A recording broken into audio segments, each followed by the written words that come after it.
Supreme Court Chief Justice John Roberts defended the court's legitimacy on Friday in his first public comment since the end of its last term, during which it issued controversial rulings, including the Dobbs v. Jackson Women's Health Organization decision overturning Roe v. Wade.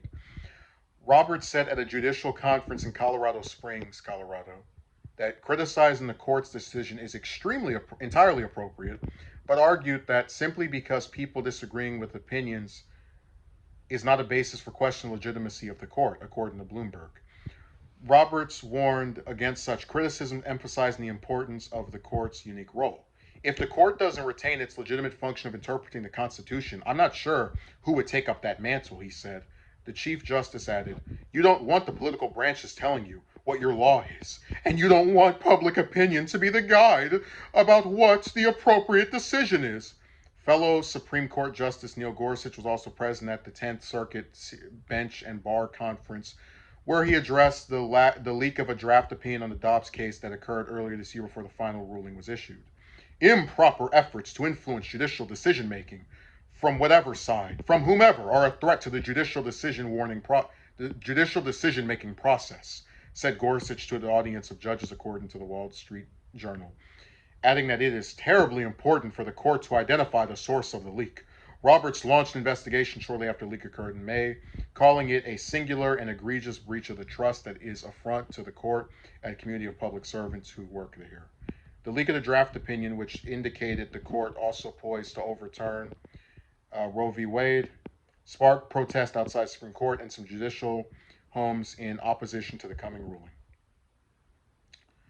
This article goes on for a little bit longer. I think, am I going to read the rest of this?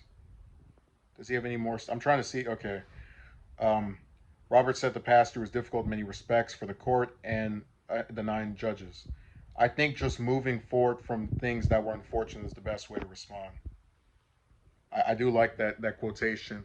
I think just moving forward from things that were unfortunate is the best way to respond. Oh, people were protesting outside my house because I overturned a 49-year-old law that said you could have an abortion. Yeah, that was unfortunate. It's time for us to move on. Because we're not affected by it, so it won't have any impact on us. Um, but I more so want to address some of the stuff he says earlier in this article because it's kind of funny. So the part where he says simply because people disagree with opinions is not a basis for questioning legitimacy of the court. Okay, the court's legitimacy has never been the cause for people disagreeing with opinions, or excuse me, been the reason for its disagreeing with opinions is not the cause for the court's being criticized for its legitimacy. If you look at the recent history of the Supreme Court, I'm not talking about FDR trying to pack it. That was bad. That on his part. We've criticized that before. I'm talking about if you look at things that have occurred over the last maybe 6 years, right, since 2016, when Scalia passed away, and then for what was that, 8-9 months, Obama's replacement for him, Merrick Garland, just sat there like a bump on a log with no hearings. And then, and remember, the argument was it's a presidential election year. New president will select new Supreme Court justice. But then the next time something like that happens, right, where Ginsburg passes away, not only do the Republicans let Trump nominate somebody and have hearings, they vote for this person. What was it? A month or so before the election took place. That's why people think the court is illegitimate. And remember, these are blatant hypocritical stances by the same, what did he call them? Political branches, right? And let's be very clear. Democrats nominate liberal-leaning people for the Supreme Court, okay? Republicans nominate conservative-leaning ones. So political branches have always been at the heart of the Supreme Court and the people that make it. You get nominated by someone who you're from the same party as.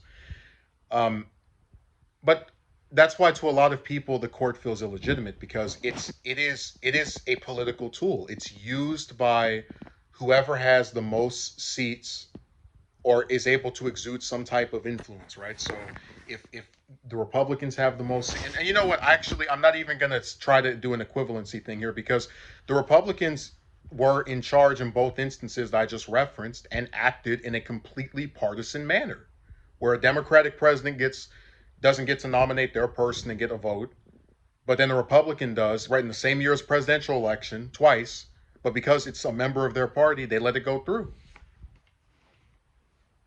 So this court is politically it is made up by the machinations of electoral politics. When you vote for a Democrat as president, and over those next 4 years there's some vacancies in the Supreme Court, you are effectively voting for a liberal court justice. You know, even though that term is kind of loose, but you get the idea that it is certainly something that is heavily attached to partisan politics, which is what Roberts is saying the court is not dedicated by. You don't want public opinion to be the guide about what the appropriate decision is. Well, I mean, hell, like if there's a law or some decision that people have grown up with, that people have gotten used to, that people use for a variety of reasons, and it's been decided for not 1 year, not 10, not 20, not 30, not 40, but almost 50. I think what they believe should matter. I mean, look at all these other offices. Like you vote for a president, and if during their first term they don't impress you or you don't like what they're doing, you get rid of them. You vote for a senator, and during that 6 years, if that person does things you don't enjoy, you get rid of them. You vote for a member of the House, and during those 2 years they do things that you don't like, they're out of here. It's only with the Supreme Court where you're expected to have these justices who get to sit here with this complete plot armor and do things that are counterintuitive to people's living conditions, circumstances, whatever you want to call it, negative impact on people's lives.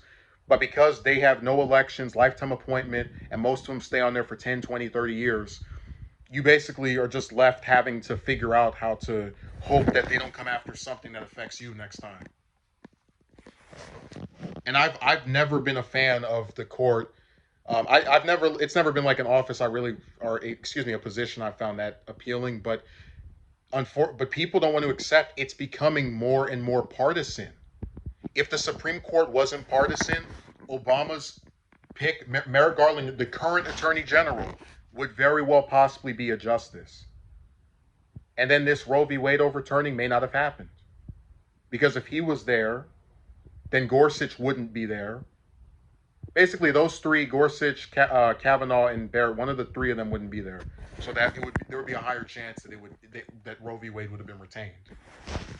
But the decision to not have him get a hearing was politically motivated.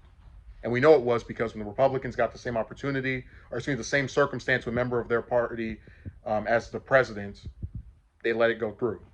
So he can claim it's like it's so bad to say all this stuff about the Supreme Court, but really all they are a bunch of people who have a lot of power and they have what you could consider the safest job ever. Most elected officials, you don't like the job they're doing, you can vote them out. Most people, if you don't like the job they're doing, you can complain to their manager and get them fired. Supreme Court justices are the only people in the world who could have a 2% approval rating. Everybody despises them, or at least a lot of people do, and there's no pushback. So yeah, the court is rigged. It's politically motivated. It's tainted. It's dirty. Every word you could describe. This is not a group of people who are acting in a bipartisan manner, because it's been run by partisan hacks for the last 10 years, if not longer.